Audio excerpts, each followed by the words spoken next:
अगर आप लोग भैया कार लेने के लिए जा रहे हैं और आप लोगों को अपनी कार को फाइनेंस करवाना है या आप लोग अपनी कार को किस्तों पे लेके आना चाहते हैं, तो भाई मेरा जो पर्सनल जो खुद का एक्सपीरियंस है वो आप लोगों के आज काम में आ सकता है। क्योंकि मैंने यहाँ पे जो लोन लिया था उसके लिए मुझे कौन-कौन से यहाँ पर डॉक्यूमेंट्स देने को पड़े थे और आप लोग भैया किस कैटेगरी के हैं, आपको कौन-कौन से यहाँ पर डॉक्यूमेंट्स की आवश्यकता पड़ेगी, ये सभी चीज़ें मैं आपको इस वीडियो में बताने वाला हूँ, तो वीडियो को बहुत ही ध्यान से देखिएगा। जो कार लोन है वो भैया 3 लोगों के लिए अलग-अलग यहाँ पर कैटेगरी की गई है। पहली कैटेगरी में तो वे लोग हैं जिनको भैया यहाँ पर कोई सैलरी उनके खाते में हर महीने यहाँ पर क्रेडिट होती है, जिसको अपन यहाँ पर सैलरी पर्सन बोलते हैं।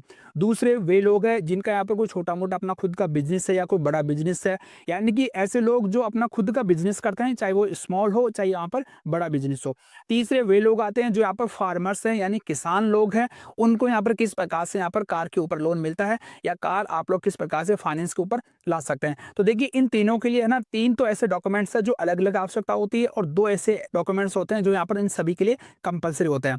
2 कंपल्सरी कौन-कौन से हैं? एक तो उनका यहाँ पर एड्रेस प्रूफ होता है और एक उनका यहाँ पर आइडेंटिटी प्रूफ होता है। तो मैं पहले आप लोगों को जो बेसिक डॉक्यूमेंट्स है वो मैं आपको बता देता हूँ और हाँ, अभी जो सिविल वगैरह का कितना क्या लफड़ा चल रहा है, अगर पहली बार लोन ले रहे हैं तो सिविल कितना रिक्वायरमेंट होगा, वो जो अपडेट भी आ रही है वो अपडेट भी मैं आपके साथ में यहाँ पर शेयर करूँगा। क्योंकि अभी मेरा खुद का भी यहाँ पर जो कार लोन है उसका यहाँ पर पर्सनल एक्सपीरियंस है, तो आप लोगों के यहाँ पर सही रहेगा। देखिए जो बेसिक डॉक्यूमेंट्स है मैं आपको सारे डॉक्यूमेंट्स बता देता हूँ ताकि एक भी डॉक्यूमेंट्स आप लोगों के यहाँ पर छूटे नहीं। जो बेसिक डॉक्यूमेंट्स है उसके अंदर सबसे पहले आप लोगों का एक एप्लीकेशन फॉर्म भरा जाएगा, फॉर्म मिलेगा आप लोगों को और उसमें आप लोगों को भैया 2 फोटो लगानी पड़ेगी।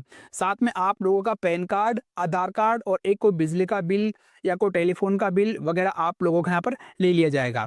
अब इसके अलावा आप लोगों वो एक ऐसा फॉर्म मिलेगा या आप लोग जहाँ से कार खरीद रहे हैं ना उस डीलर से, वहाँ पर आपको ये प्रोफोर्मा लेना है जिसको अपन इनवॉइस भी जनरेट करवा सकते हैं या अपन उसको रेट लिस्ट भी बोल सकते हैं। वो रेट लिस्ट के अंदर पूरा यहाँ पर ऑन रोड जितने भी चार्जेज होंगे सारे चार्जेज उसके अंदर इंक्लूडेड रहेंगे। कौन सी कार ले रहे हैं आप लोग, कौन सा यहाँ पर ब्रांड है, कौन सा वेरिएंट है, सब कुछ आप लोगों को वहाँ पर आपका जो डीलर है वो यहाँ पर अवेलेबल करवाएगा। अगर आप लोग बाहर से लेते हैं तो, और मोस्टली क्या करते हैं लोग इस पचड़ी में पड़ना नहीं चाहते, यानी थोड़ी सी मेहनत करना नहीं चाहते हैं, अपना मतलब पैसा बचाने के लिए, अपना ब्याज कम करवाने के लिए जो शोरूम वाला देता है वही अपनी लेकर यहाँ पर आ जाते हैं। तो थोड़ा सा अगर आप लोग जागरूक हो जाओगे ना तो आपको यहाँ पर फायदा ज़्यादा मिल जाएगा। अब अगर आप लोग देखो सैलरी वाले हैं तो आप लोगों के यहाँ पर सैलरी स्लिप की आवश्यकता पड़ेगी। इसके अलावा आप लोगों को आईटीआर का जो फॉर्म 16 है वो यहाँ पर ज़रूरी होगा और 6 महीने का आपका जो बैंक का स्टेटमेंट है उससे भी आप लोगों का काम चल जाएगा दोस्तों। अगर आप लोग को बिजनेस करते हैं, कोई सेल्फ एम्प्लॉयड है, तो उस कंडीशन में आपकी जो बिजनेस है उसका आपको बिजनेस प्रूफ देना पड़ेगा, रजिस्ट्रेशन देना पड़ेगा या कोई शॉप का रजिस्ट्रेशन है वो आपको यहाँ पर देना पड़ेगा। साथ में आप लोगों की जो 2 साल की जो ऑडिटेड जो बैलेंस शीट है उसकी कॉपी आप लोगों को यहाँ पर अवेलेबल करवानी पड़ेगी। अब वो बैलेंस शीट चाहे आपकी पॉजिटिव हो चाहे नेगेटिव हो, दोनों यहाँ पर चल जाएगी और बैंक का स्टेटमेंट वगैरह वो तो आप लोगों को यहाँ पर बेसिक आवश्यकता पड़ने वाली है। अगर आप लोग भैया कोई किसान है तो आपको क्या करना पड़ेगा?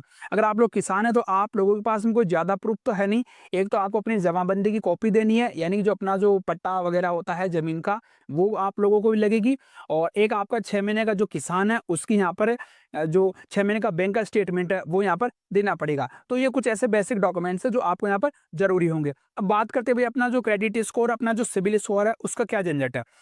देखो भाई अगर आप लोग फर्स्ट टाइम लोन ले रहे हैं तो फिर तो आप लोगों की कोई गलती नहीं है, आप लोगों को यहाँ पर लोन मिल जाएगा।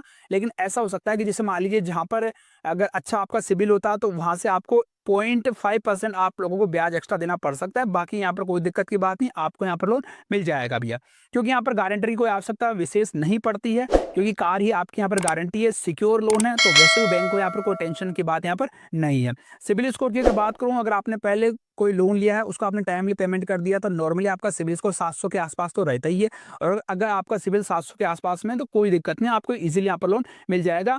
अगर उससे थोड़ा सा भी कम है तो फिर थोड़ा सा रिस्क ये बढ़ जाता है, फिर आपको डाउन पेमेंट ज़्यादा करना पड़ता है।